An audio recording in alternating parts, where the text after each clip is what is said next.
Hey guys, welcome to my channel. I'm your host, Amy Prince, and this is the Raven's Knock. If you like what you see in here, please like, subscribe, and donate to this channel. It really helps me, and I cannot continue without your support. We are on all platforms, so you can listen to wherever you get your podcasts. For those that have already subscribed and supported me, I really appreciate that. A shout out to all my peeps across the pond. We love other countries, and of course, the U.S. has our fair share of sickos. Please note that the content of this recording may contain graphic material, including torture and explicit language may be used. The opinions are of my own and may be offensive to some listeners. They are my opinions. Everyone has them. And if you do not agree, then ignore them like an adult and move on. Listener discretion is strongly advised.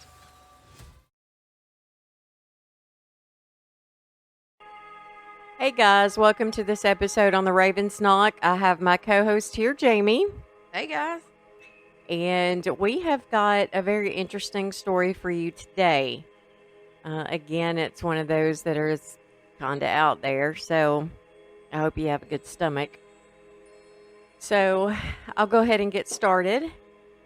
Between May 26th and May 27th, 2016, Iana Kaysen's phone received 107 text messages, 44 notifications, 100 calls, and 16 instant messages, all that would go unanswered. Wow. Everyone was beginning to panic. Something was wrong, but what could be wrong? Iana lived in a very upscale apartment with her boyfriend, Lieblel, and Iana had just given birth 2 weeks before. Could it be complications from the birth? Well, her mother was growing impatient as she had flown in from Ukraine to help her daughter with the baby, and neither Iana or Blake was answering their phones or the door. She called police twice for a welfare check, in which they came, they called, they left voicemails, they knocked, rang the doorbell, and got nothing. So they left. Now, the last time Olga, which is Iana's mom, was there, she noticed that the upstairs balcony door was open. And so she yelled up to the door to get him to come and answer the front door. Mm-hmm. But she saw him just close the door and close the blinds. Wow. And that's the mother-in-law? It is. And she couldn't figure out why, because they all got along well, so it was just strange. Like, why is he doing that? Yeah. Olga was fed up and she called the police to come back to the home, but this time she had the landlord there waiting for them with the key. Now, the officers unlocked the door to find that the door would still not open. Apparently, the apartments had an extra security lock on the inside. After getting approval from their supervisor, they kicked in the door to an eerily quiet, dark apartment. No one was in the living room, on the balcony, so they go into the kitchen, and no one was in the dining room either. The door to the hallway was closed, and when they went to open it, they found that it was locked. So they kicked it in, only for it to also be extremely difficult to open. Something was on the other side of the door, holding it closed. It was a mattress from the guest bedroom. Now, once they made it in there, they noticed some blood staining on a headboard, but they still didn't find anyone. So that only left one other area, which is the master bedroom. Now, before they decided to bust in that door, the police called out, made themselves known, and asked if there was anyone in the room, and if there was, that they needed to come out now. At first, they got nothing. They then repeated themselves, and a male voice was heard that said he was afraid of being beaten up, so he wasn't coming out until his father showed up, and he was on his way. What does that sound like? I don't know. Like a toddler? I'm not coming out until my daddy gets here. Not today. Yeah. He said, Iana. You can't make me. Yeah, no kidding. He said Iana was fine. She was in the hospital and gave them the hospital name and room number.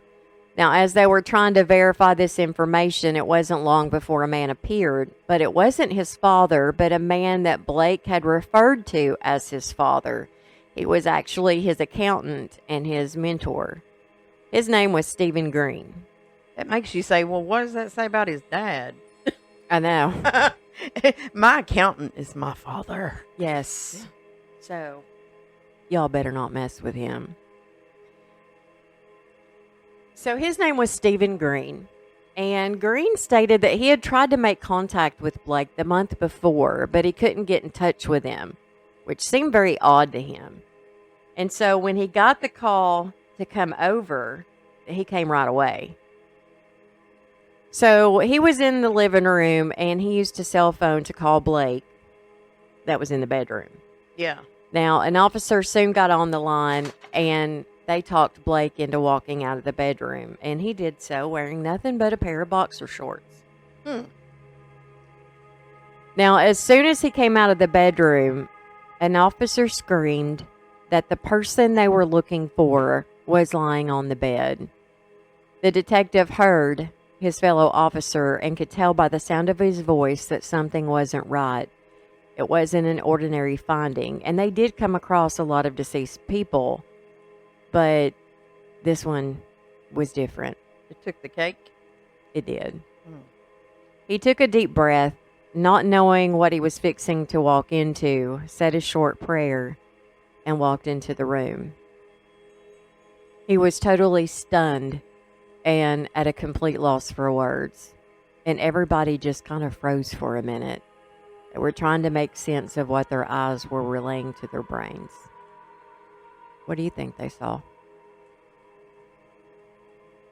Well, she was looking for her daughter. Mm-hmm. Probably her. Well, they sealed the apartment.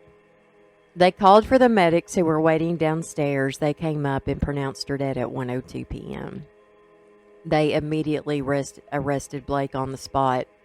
Crime scene investigators came in and began their work. But they're going to need some therapy. Wonder why they arrested him on the spot. Well, because there's a dead body in there and he's the only one there. Yeah, could they really charge him at that time? No. It's just out of suspicion. Yeah. I mean, you're there with a dead body, so we're going to arrest you, take you down to the station, and we're going to start to question you and see what's going on. So it was like detaining? Yeah. So he was detained. Now, they're going to need some therapy. Seeing something is one thing, but knowing what you will eventually find out later from the medical examiner is another. And that, my friend, is what makes this story so horrific.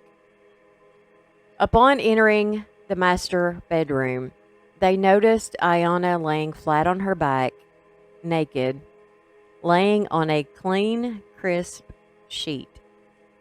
There were no blood stains on this sheet. It was completely clean. What'd he do? Embalm her or something?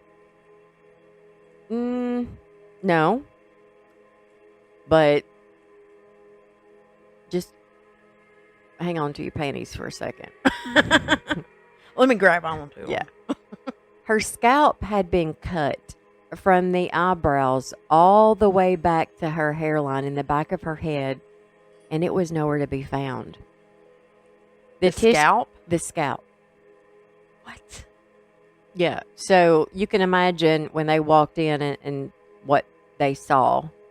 Now, the tissue that was once there was gone, and so the skull was visible. Ugh. The right side of her face was missing, and so was her ear.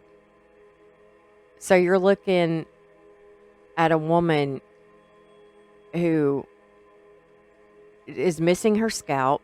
And half a face. And half of her face. But there's no blood on those sheets. And that's so weird. And so they're standing there, and again, they're kind of dumbfounded. They're trying to process what they're seeing, because considering her injuries, you would think that there would be blood everywhere. I bet when they first looked at it, they thought, well, is she fake? Is she even real?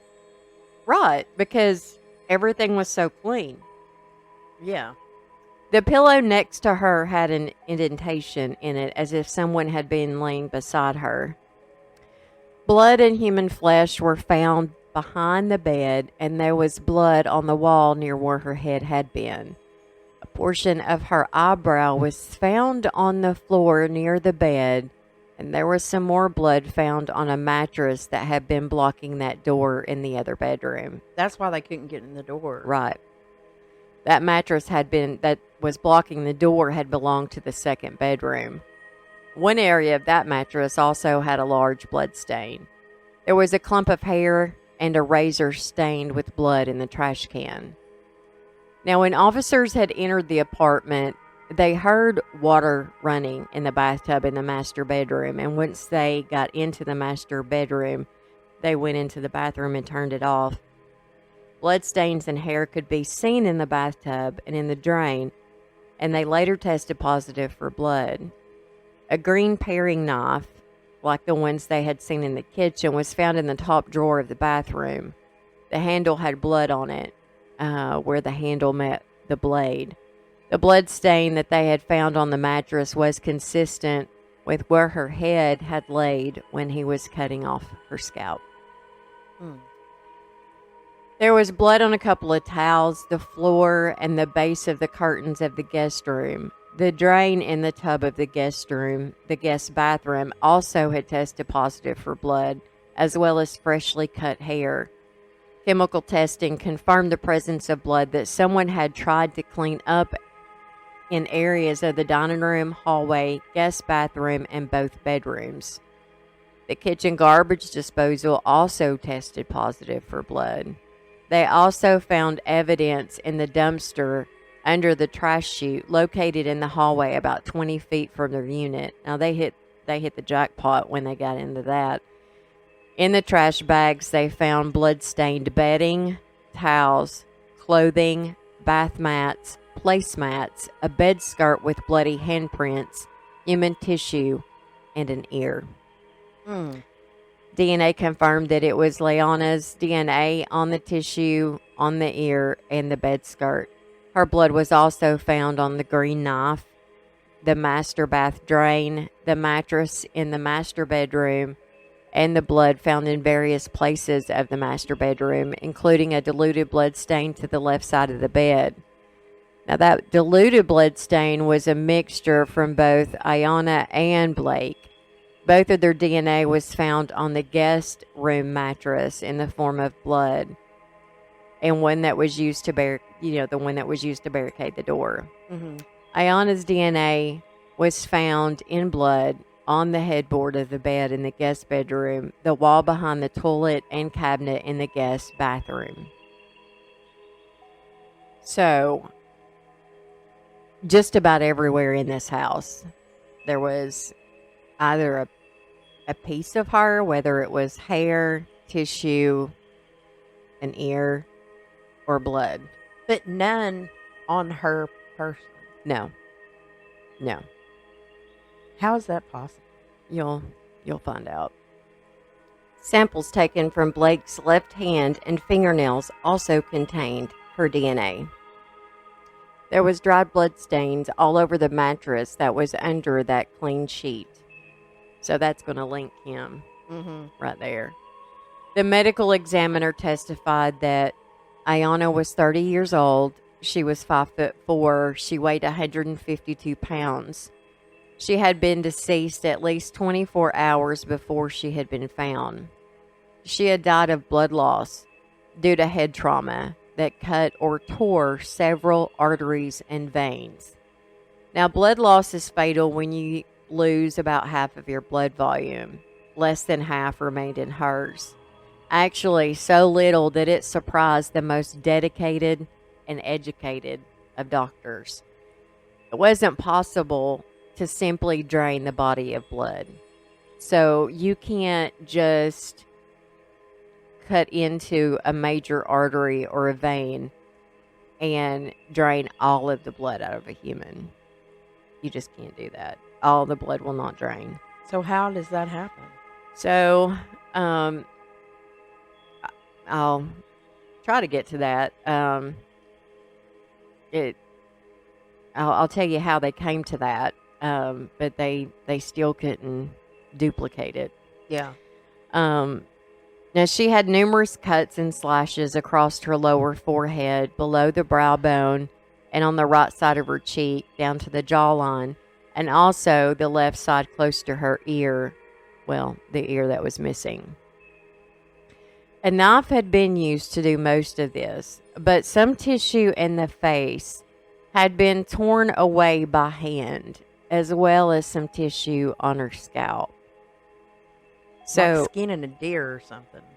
yeah. So what he could, he cut, and then he literally took his hands and pulled some of her scalp and some of the side of her face. What would possess somebody to want to do that? I have no idea. And as we go on, that question's going to keep coming up. The medical examiner said, in his opinion, by looking at her injuries, he had taken a lot of time to do this. He stated that Iana had been in tremendous pain as she had defensive wounds, and she also had inflammation that was present. Now, if you guys have listened to my previous podcast, you know that this takes the body a few hours, before this inflammation can occur. And it only occurs when the heart is pumping blood. So she was alive. She was alive. Wow. Oh my gosh. That's horrific. Oh, yeah. Well, pieces of the scalp, the right ear, one eyebrow, and other soft tissue collected from the crime scene also showed hemorrhaging, which is also consistent with her being alive when this occurred. More than half of her blood was lost, and she had no blood in her heart, her veins, or her arteries. Now, this really puzzled the medical examiner. He found this highly unusual, even with her injuries, since such a high level of loss would require the heart to be pumping. And he had to have the help from gravity, because gravity alone could not accomplish this. So, just to put this in perspective, he stated by placing Iana in a bathtub with her head lower than her feet, with water running over her scalp and ear, is the only way he could think of that you could come close to accomplishing this. Now, it would have had to be hot water or something. Yeah, warm water, yeah. Now, in order for that blood to be expelled as it was, the heart had to be pumping to get that much blood out. And not only that, but she didn't have any blood left in her heart or her veins or her arteries. Pumped every last drop. Now, this was so unusual that I'll get to that in just a second about what happens. Now, you may wonder what's the water for? Well, the water would have stopped the blood from clotting, and it would have washed away the blood from her wounds, and it would have increased blood flow. Iana's fingers were wrinkled, indicating that she had been in the water, and would also explain why she was found laying on the sheet, that sheet was still clean. So basically, her blood was being drained in the bathroom, in the bathtub, and the water was running over her, which kept her body clean. Which washed it down the drain. Right. The water explained why the sheet was absent from blood. The presence of clear fluid in her vagina and the presence of foam in her nostrils is also consistent with the water. She would have had to have been in the water at least 30 minutes before this could occur. Now, she had defensive wounds to her right arm and both hands. She had bruises on the back of her left hand and wrist, which is consistent with her struggling and blocking him as she tried to fight back. She had abrasions and more bruising on the left side of her face, consistent with blunt force trauma.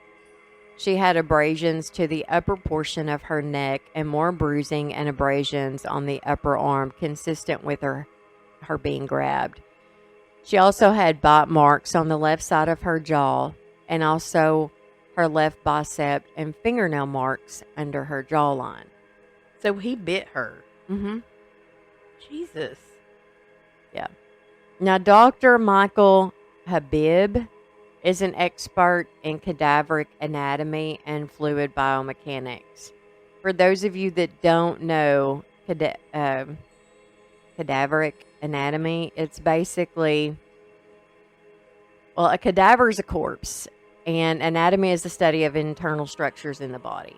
So this doctor is an expert in anatomy who deals with cadavers, or he studies the insides of a dead person. Mm-hmm. Biomechanics is the way forces affects the body's tissue, fluids, and materials. So basically, he is an expert in the way the blood flows throughout the body. Mm-hmm. He stated in his professional opinion that people who are scalped are not usually in any immediate danger of dying. It's extremely painful and traumatic, but would not normally lead to an enormous amount of blood loss. He could not find anywhere in any literature of a person dying from just simply being scalped. He stated that she was in excruciating pain when this occurred, and from the cuts, it wasn't done all at one time. It happened over a period of time. Her injuries were consistent with it beginning with a knife and then being torn by hand. He agreed with the medical examiner. The deeper wounds are what caused the blood loss, and those seems to be the ones that were torn, where he just ripped. They were ragged, uneven, and varied in depth, consistent with someone who is untrained. He agreed with the medical examiner that she was alive when this occurred. Oh my God. Now, for a year and a half, this troubled this doctor so much.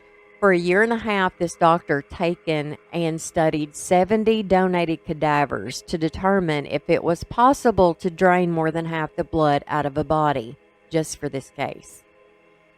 They used several external pumps to mimic the heart and made cuts to the carotid artery and the femoral artery, which is your biggest arteries, and selected 14 different vessels. And think of a vessel as like a vessel would be a heart or an organ. He found that most of the cadavers still had blood. Actually, 12 out of the 14 did. And while most still had blood, every single one of the organs or vessels had blood, including the heart. None of them lost all of its blood. Even using state-of-the-art lab equipment, he never came close to draining as much blood as Blake did to Iana. That's going to be an unanswered question, it sounds like. And he confirmed that she was alive during this process and that it took a lot of time and a lot of effort. In order to lose that much blood, the heart, again, still needed to be pumping it out, and gravity was needed. Because the injuries were to her head, face, and upper neck, her head needed to be the lowest point of her body to get rid of the blood. He also stated that reopening wounds would also help with this process. Now, Iana had lividity in her face, which was consistent with being upside down. Lividity is basically a pooling of blood. So when the heart stops pumping blood, the blood will pool wherever the lowest part of your body is. So if you're on your back, then your entire backside, probably your butt, maybe your upper shoulders, it is going to show. Kind of like your pressure points. Yes. Would pool blood. Yes. Yeah, and it's the lowest setting. And the skin will turn a bluish, purplish, pinkish color. Think of a bruise, a fresh bruise. Now, it is possible to, when somebody dies, for instance, her, if she's upside down, like they think she was in the shower. She dies. So she's going to have lividity in her face, in her head, because that's the lowest point. Mm-hmm. Now, if he moved her after that and say later on her side, Mm-hmm. then parts of her side, that's the lowest point, is going to also have some lividity. Mm-hmm. Because blood is also settled there, and for a period of time. Were they able to find lividity anywhere except for that spot? They did, but the majority of the lividity was in her face. But because they found lividity in other parts of her body, showed that she had been moved. Okay. So that was a giveaway. Well, that's interesting. I didn't know that. Mm-hmm. Evidence that blood was cleaned from the hallway between the master and guest room showed that the body had been in those locations. A crime scene reconstructionist reviewed all the photos, information, and evidence, and he noted that the mattress where Iana was laying had dried blood on it, and a large amount of blood was smeared and wiped, and blood had also been found on the wall behind this mattress. Now, the table next to the bed had a lot of blood spatter, and that told him that Iana was closer to the table than the wall while she was being attacked. It also showed to be consistent with Iana being attacked on that bed. Now, after the attack, the blood on the mattress had time to dry. So, imagine how long it takes for a large pool of blood to completely dry on a mattress. We know it was completely dry because the sheet that was placed over it was clean. It didn't absorb any blood. Oh, yeah, that makes sense. He agreed that she was moved to different parts of the apartment after the initial attack and before being placed on the bed. The blood in the tub in the guest room showed that she had been in that tub. He stated that the blood on the headboard was consistent with her wounds on her head, making contact with the headboard in 4 or 5 different locations, and that suggested that her head was moving at the time. Now, here's the part that kind of I had to reread, think. Sometimes that's not good for me. But going down rabbit holes there. Yeah. But the 2 bloody handprints, they were found on the bed skirt. They were consistent with a person lying on the bed with their hands on the bed and their fingers facing toward the victim's body, possibly looking at the head. Okay, I'll read that again here in a second. When you say bed skirt, I think of a skirt that goes around the bed in between the box spring and the mattress. Right. To kind of hide where you can't really see under the bed. Yeah. That little thing. That's what I consider a bed skirt. Yeah, where my kid used to slide all her toys. Yeah. So I didn't know that she had hidden stuff. Yeah, I didn't put them back where they belonged. Yes, there.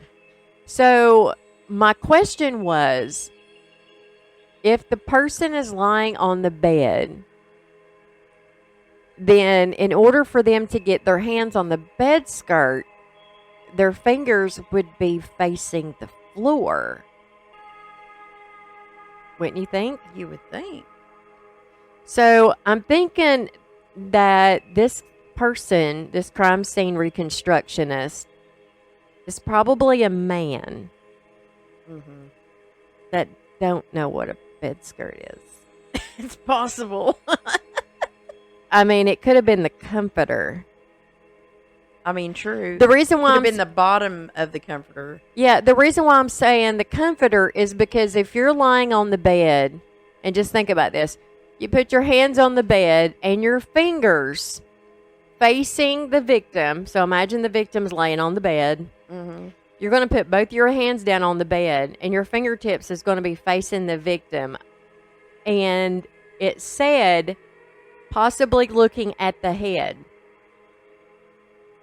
So they're kind of at an angle, toward the head of the bed. Mm-hmm. So that's what makes me think maybe a comforter, because I don't see how you can do that on a bed sheet unless you're laying on the floor.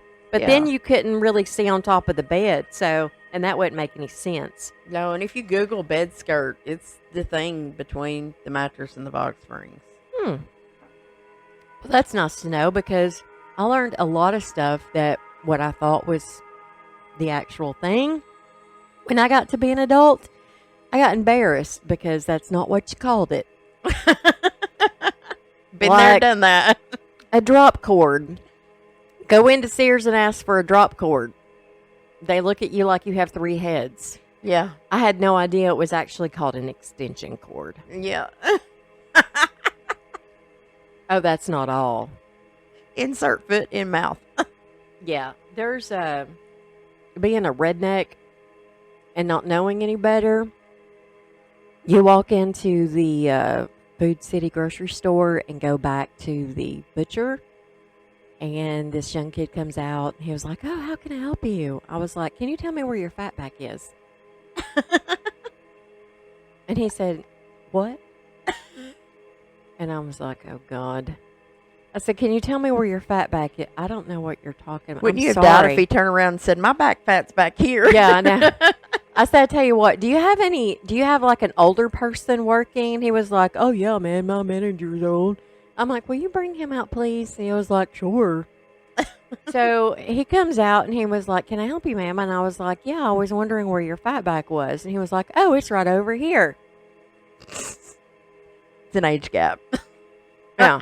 So I was like, "Dude, kid, you need to come over here and you need to take notes." Because somebody else is going to ask you. Yeah, that's when I realized it wasn't really called fat back. So, Salt pork. Yep, salt pork. And you can't buy shucked beans in a grocery store either, because those only come out of the garden when your grandmother dries those beans out. And when they're completely dried out is when you cook them. And she called them shucked beans. I don't know if that's actually what they're called, but don't be a dumbass like me going in Food City. And then I had to call Mama. I was like, "Hey, where do you find the shuck beans?" And she laughed. She was like, "Oh, honey, you can't get those there." I was like, "Of course not." Yeah. Now you guys get a lesson from the South. Yeah. Well, there's Southern cuisine. Let me tell you. Keep on listening. There's going to be more. I'm telling you. So, back to where we were. Now that we all know what a bed skirt is. The officer from the homicide unit met with the defendant and took photographs of him on the evening of May 26, 2016, after he had been arrested and brought to the station. He was clean, had recently showered, which is always nice, and a rare occurrence at the police station, but in this case, not so nice in terms of evidence.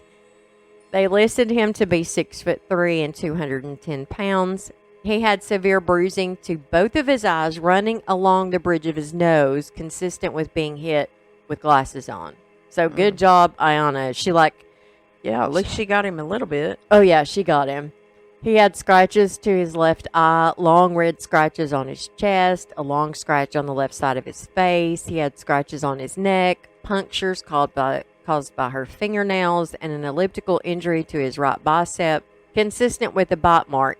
So it appeared as if Blake wrapped his arms around her from behind. So he's behind her. He wraps his arms around her, and his bicep was at her mouth, and she just chomped down on it. Well, I don't blame her.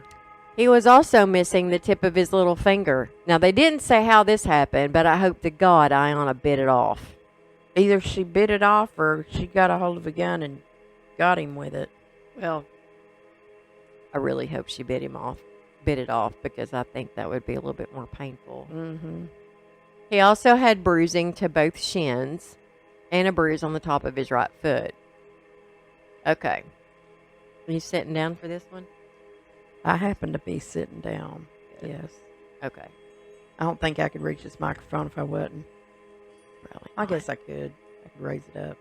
Everybody want to know how tall Jamie is? That'll be the question of the day for a blog spot. Yeah. See if you're really listening to our podcast. How tall is Jamie? So in 2010, Blake had a novel published.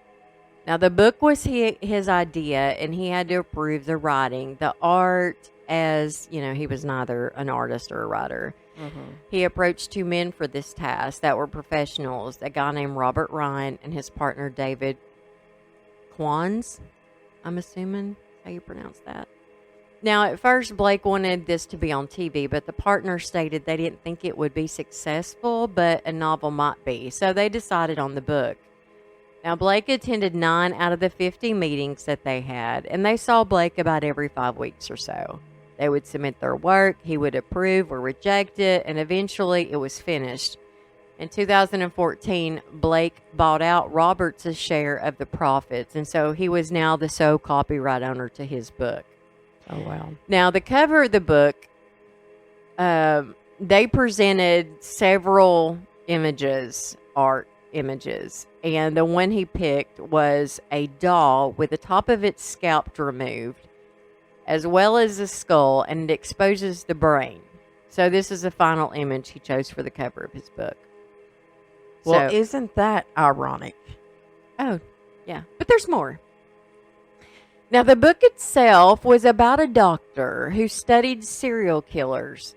The doctor was trying to figure out if he could cure or treat serial killers, which is not a bad, I think that would be kind of cool for a book, Mm-hmm. But now Blake gave the doctor's last name his mother's maiden name. And this doctor lured an actress into his practice and ended up using her as bait for the serial killer. Now, she eventually was stabbed to death, but in parts of the book, it shows 2 victims who were hung from the ceiling. Both had been cut, and both were watching each other die by watching the blood drain out of their bodies. Wow. Yeah. So I wonder if he was planning on having a second victim and he got interrupted. I don't know. It also had a naked, decapitated woman pictured laying on the bed with clean sheets, which makes me wonder And that's if he what wasn't done. What we found. Right. Jesus. Yeah. This guy, okay, so don't it make you wonder, did he write the book and then plan the murder? Or was the writing of the book the planning of the murder and he planned it all along? Did he write the book before he met the wife? Yes. It was done in 2010. So the book was written before they had actually met. Interesting. So I wonder if he just acted out his fantasy in the book. I wonder if he... You said she was from Russia? She was Or from the Ukraine. Okay. So now, I wonder, since he wrote the book first, then he went shopping for a wife. An actress. Just hold it right there. Hold that thought. Okay. Now, after the book was published, Robert introduced Blake to his girlfriend named Karen. Blake stated that she was the real Karen. Karen was the name of the actress that doctor had got to be the bait for the serial killer. He named her Karen. Oh my God. So when he introduced Blake to his girlfriend named Karen, and he said, she's the real Karen. Now, if that doesn't make your hair stand on end, you may need to check yourself. My God, it does. That's crazy. Now, this novel became important to the case as things listed in the book had become a reality. Now, the defense stated that it was irrelevant. How? He wrote the book before the murder, and it's copycat. He copycatted himself. I know. I'm telling you, I swear to God, I don't think I could be a defense attorney. I mean, especially when you know for sure that the person that you're representing is guilty. Mm-hmm. Yeah, and then you got to come up with some way to. Yeah, to get them a fair trial. And just, let's just say, for instance, if you knew somebody actually murdered somebody like this, and you done your best, you done your job to give them a fair trial, and whatever. And if they were to get off, how could you sleep at night? I know. I don't. Then he'd go out there and write another book and do the same thing again. Yeah, because he done got by with it once. I mean, no, don't get me wrong. I would love to defend somebody that was super innocent. I wouldn't mind taking that all the way to the hilt. Yeah. But when you're a defense attorney, especially a court appointed, I'm curious, are there any defense attorneys listening to us? We would love to get your input on, especially if you're a court appointed one, because I'm not so sure you have, if you're a court appointed attorney, that you really have a choice on the cases that you can agree to represent or not. I don't know. Say that somebody was being charged with murder and they couldn't get anybody to take their case. Is the court required to appoint them an attorney? Yes. Even yes. You have what if they can afford an attorney? It doesn't matter. You have a right to an attorney, regardless. If you can afford it or not. If you can afford it or whether you cannot afford it, you have a right to an attorney. That's why I'm saying, I'm not sure. I guess I can ask my lawyer friend Tyler about this, but I'm not sure if it's a court appointed, if they have a choice on, I don't know if courts have say 3 court appointed attorneys, and if 2 of them turned it down and then it came on your desk, if you absolutely had to take it, whether you wanted to or not. Mm-hmm. You know what I'm saying? So I just wonder about that. I couldn't be a court appointed attorney. Now I could be a prosecutor all day long.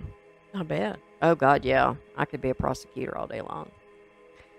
So the prosecution stated that it was relevant, and the judge sided with the prosecution. Hallelujah. And told the defense that the jury could decide if it was relevant or not. So I'm proud of that judge, because usually stuff like that, gets swept under the rug. Now, to try to get some answers to why this happened, Blake came from money and both sides of his parents. Born on May 8th, 1981 to Lauren and Eleanor Lieblel, his father was a former Olympian sailboat racer and a billionaire real estate developer. His mother, she just kind of came from money. Her father built a plastics company, and she was left with a nice inheritance. Now, Lauren and Eleanor separated when the kids were young, and, Blake also had a brother. Blake chose to live with his mother, and his brother chose to live with their father.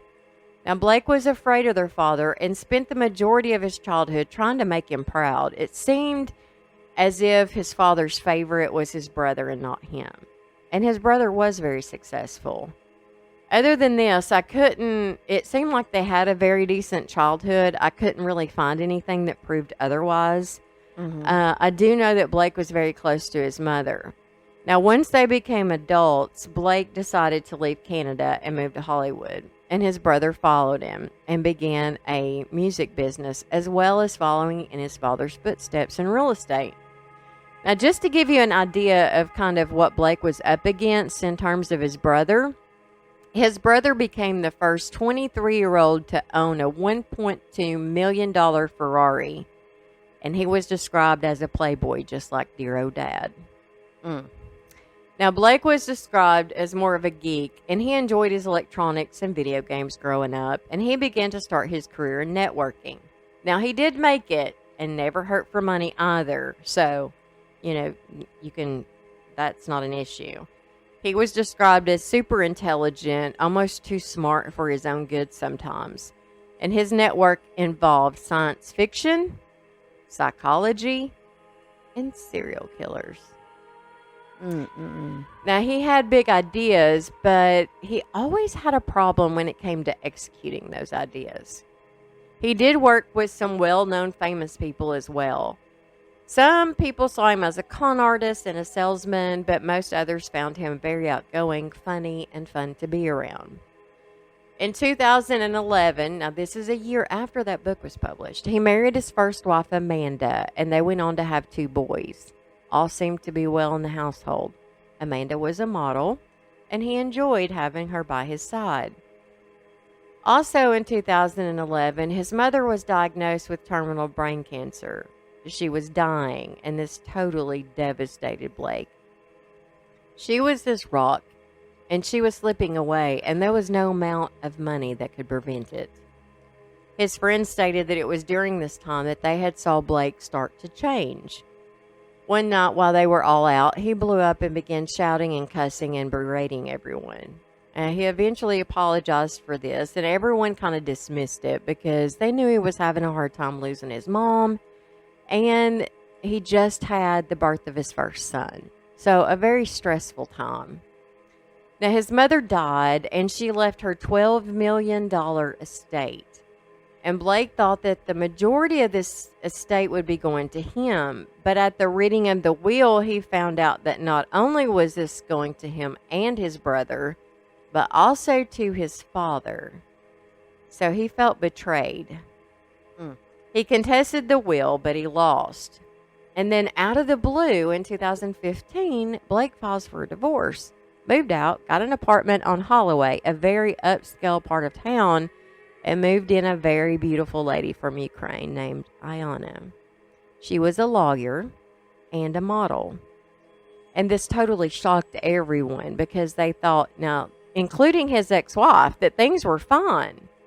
They thought their marriage was a happy one.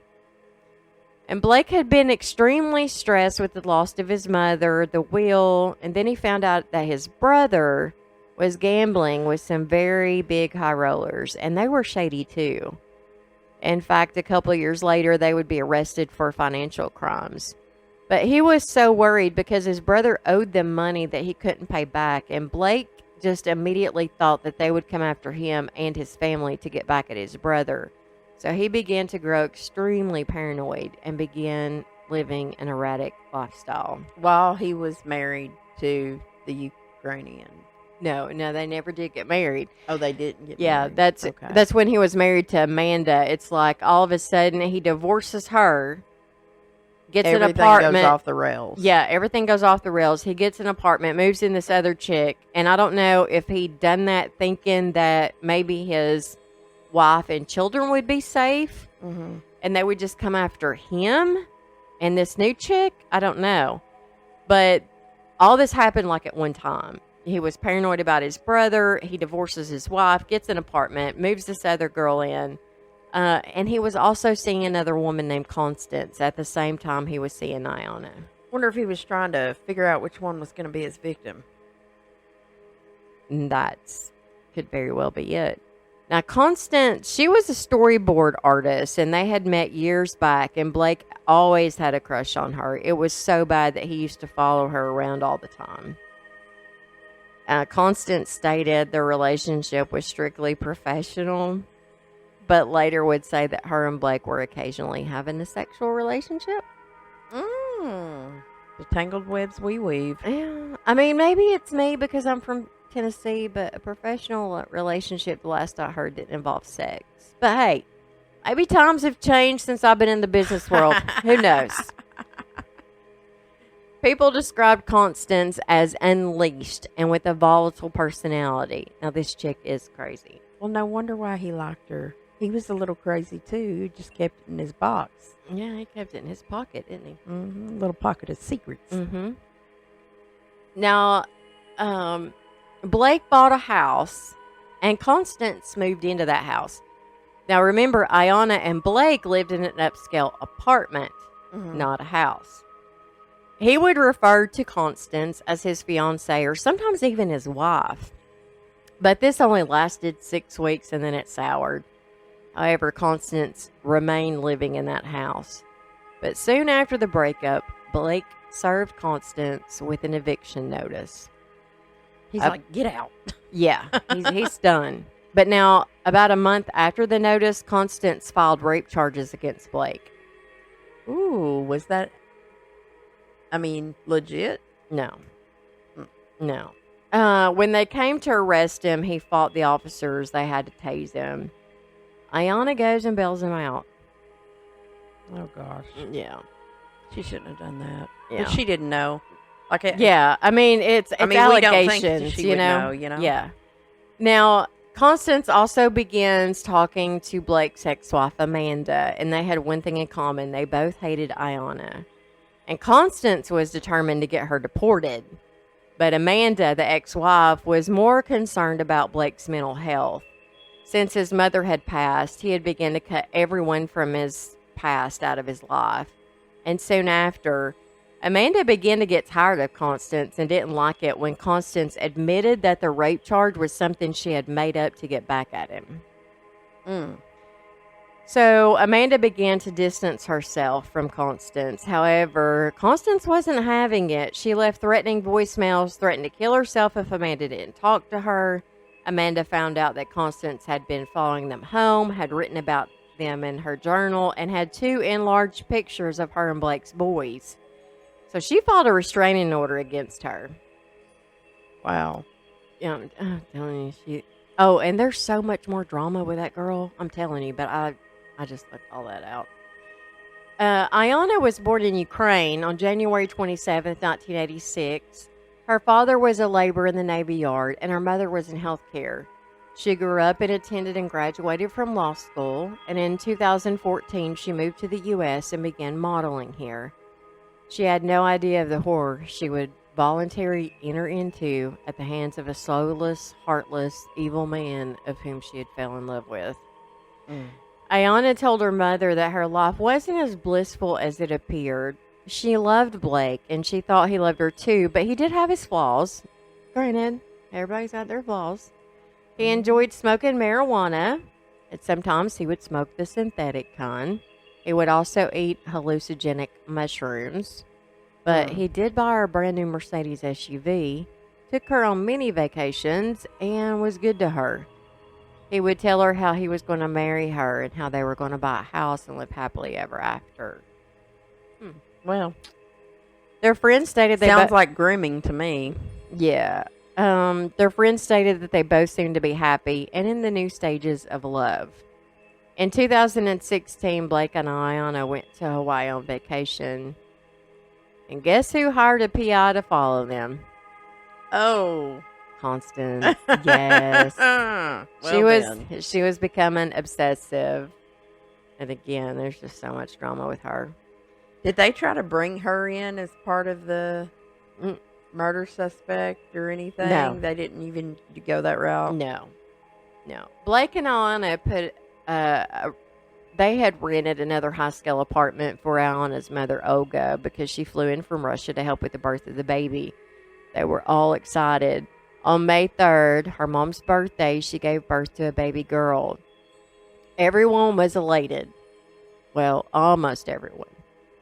Blake began acting strange. He would turn down the air so it would get extremely cold. He would close all the blinds and doors, and when Iana complained about it being too cold for her and the baby, he told her, go spend the night with your mom. Oh, well. Yeah. Which she did on a couple of occasions. When she would return, another fight would begin. And they did start fighting. Yeah, they started fighting. And it was during this time that Blake's friends said he became dark. But they didn't explain why or what they meant. After the murder, the detective stated that Blake was totally emotionless. His friend came to see him in jail and told him that they were going to hire the best defense attorneys. But he was dumbfounded when Blake didn't realize how much trouble he was into. Blake thought he would be out that day. Yeah, he probably thought he could buy his way out of it. Yeah. Now, he ended up firing all the high-profile attorneys, saying that none of them didn't give a shit about him. They just wanted his family's money, and he wasn't going to give it to him. Instead, he hired the public defender. Yeah. That's laughable. I know. Now, this didn't turn out well. That's arrogant, too. Yes. The arrogance. Yeah. So it didn't turn out well. But I'm not sure what any defense lawyer could do, despite how much money you had. But then again, I think of the O.J. Simpson case, and that makes me question what I just said. Yeah. I bet. I mean, then there's that. Yeah. One friend thought that Blake had been set up by the Russian mafia. Now, that should tell you something. It was easier for him to believe that than knowing that his friend tortured his wife and killed her. That's disassociation to its finest. But now, Iana's family loved Blake. They described him as a gentle person, outgoing, had no idea whatsoever that she was in danger. Actually, no one did. No one had a clue. No suspicions No, whatsoever. it's almost like... That's what makes it so damning. Like, that's insane. Yeah, it's almost as if, like, he loses his mother and the spiral starts. You know, he has a new baby that adds stress. His brother is dealings with the people that he was with. And then he gets with this new chick, and then she has a baby. Mm-hmm. And it's like, I don't know. It's almost the perfect storm. I know. I don't know, like, what flipped the switch. But it had to send him in some kind of psychosis. But either way, he's a danger to society all the way around. Oh, yeah. Yeah, definitely. But it was nuts because the friends was like, they thought, you know, he actually thought he was going to get out of jail that day. Like, he had no idea how much trouble he was in. They're like, dude, you're fucked. He was really, really, like, not getting what he did. Yeah, so I don't know if he just wasn't getting what he did or he was so arrogant that he thought he could get out of it. Like, you know, a lot of... I would love to hear any of his testimony. I'd like to hear what he has to say for himself. Yeah, I don't think he said anything. Cell phone records show that Blake was at home when Olga had called the police to do those welfare checks on her. She had called and they had came a total of 3 times to Iana's apartment. It showed that he used Iana's phone to place 2 food orders in the middle of the night on 2 separate occasions, requesting that they leave the food at the door and not to ring the doorbell. It also showed where he called Mr. Green to come to his aid. Now, he never said why he did what he did. Now, the prosecutors state that they think he done it because Iana was spending all of her time with the baby and not enough time with him, and he was jealous.